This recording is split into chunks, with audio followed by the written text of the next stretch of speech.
Utang Hafiz Fatur nunggak di bank, rumah mewah Zaskia Sungkar dilelang oleh bank.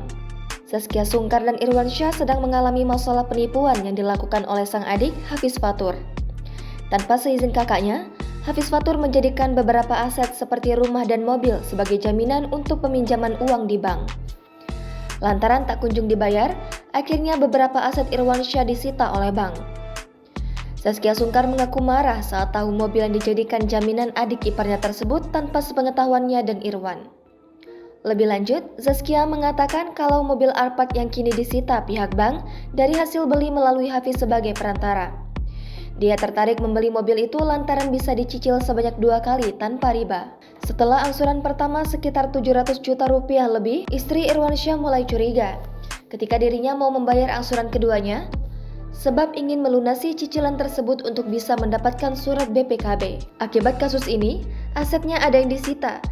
Kekesalan Zaskia semakin bertambah kepada Hafiz. Tiba-tiba mendapat surat dari bank bahwa rumah pribadinya akan dilelang lantaran sang adik belum melunasi kredit.